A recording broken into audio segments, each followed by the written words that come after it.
सुदामा जी, वो उन्होंने ये कहा कि साहब वो एक रिपोर्ट दर्ज कराती, उनकी पत्नी स्वाति सिंह रिपोर्ट दर्ज कराती दया शंकर सिंह के खिलाफ जी।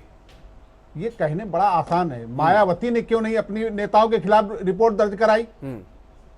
ये कैसा, वास्तव में नेताओं को निर्लजता से बात करने की आदत हो गई है जी। आम आदमी उनके लिए कोई नहीं है। दया शंकर सिंह नेता हैं, मायावती नेता हैं, लेकिन वो बच्ची तो नेता नहीं है जी। वो महिला तो नेता नहीं है। तो ये स्वभाव है, दूसरे को हीन भावना से देखना, उसको नीचे स्थित देगा सामान्य आवाम को, ये इनके स्वभाव में है। मुझे कोई आश्चर्य नहीं होता, ये सबके बारे में यही सोचते हैं रास्ते चलते, क्योंकि ये सायरन बजाती गाड़ियों में चलते हैं।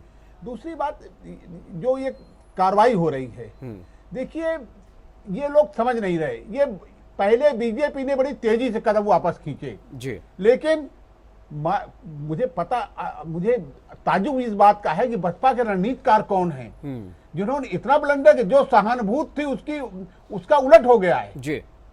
तो अब बीजेपी ने बसपा के जो सहानुभूति का अस्त्र था वो ही छीना है, और जो अखिलेश यादव हैं ये कम चतुर नहीं है। ये भी कार्रवाई, ये जो आरोप लगा रही हैं कि साहब वो कार्रवाई नहीं करना चाहते, दोनों के मिली भगत, ये कार्रवाई करेंगे। इनको निहत्था करके जो रैली होने जा रही आगरा की, वहां भेजेंगे। ये कोई हथियार नहीं होगा, कुछ हथियार ये छीने ले रहे हैं, कुछ हथियार वो। मान लीजिए दया शंकर सिंह के खिलाफ कार्रवाई हुई, वो जेल चले गए, इनके नेता नहीं गए, तो मायावती किस मुद्दे के साथ रैलियों में जाएंगी, क्या कहेंगी जाके वहां पर? मतलब आम लोग ज्यादा गहराई से देखते हैं जी। मतलब ये कि मायावती के पक्ष में ये जो लड़ाई हो रही है इसमें चुनाव ज्यादा है, इसमें आगे का वोट ज्यादा है, बिल्कुल। और जहां तक उनको वापस लाने की बात है, वापस लाने के लिए मुझे हो सकता है हरियाणा राजभर का अपना विचार हो।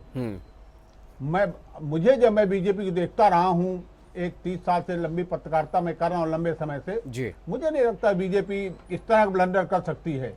यदि करेगी तो जो हथियार उसके पास है वो उल्टा उसके ऊपर लगेगा जाके। हमें नहीं लगता कि बहुत जल्दी वो वापस आएंगे जी। और इस पूरे खेल को जनता समझ रही है, ब्रजेश शुक्ला जी? नहीं, बिल्कुल। आप देखिए, सब लोग समझ रहे हैं। मैं तो गांव में जाता हूं, मैं गांव में रिपोर्टिंग करने जाता हूं, लोगों से मिलता हूं, जुलता हूं। वास्तव में ये सबसे बड़ा चर्चा का मुद्दा है। लोग ये सवाल जरूर पूछते हैं। सवाल ये है कि नेता आपस में लड़ें, नेता आपस में गाली दें। अभी तक इस बात की कल्पना नहीं की जा सकती थी कि नेता इस तरह का आचरण करेंगे, एक दूसरे को गाली देंगे। दया शंकर सिंह ने जो किया वो अपने में अक्षम्य अपराध। उसके बाद दूसरे दिन इन लोगों ने जो किया, चुनौती दे दे करके माइक से, वो उसने तो रिकॉर्ड तोड़ दिया। अब लोग सोचते हैं, दोनों लोगों के बहू बेटियां हैं, लोगों की छोटी छोटी बच्चियां हैं। लोगों को लगता है कि साहब ये किसी के साथ हो सकता है जी, किसी के लिए कहा जा सकता है। गांव का मानस जो है, आम मानस है, वो इन परिवार के लोगों को समेटने के खिलाफ रहता है जी। आप गांव चले जाइए, लोग कहते हैं कि साहब परिवार को कैसे समेटा जी, परिवार को क्यों घसीटा? तो भाषा इस मानसिकता को सही बसपा नहीं समझ पा रही है।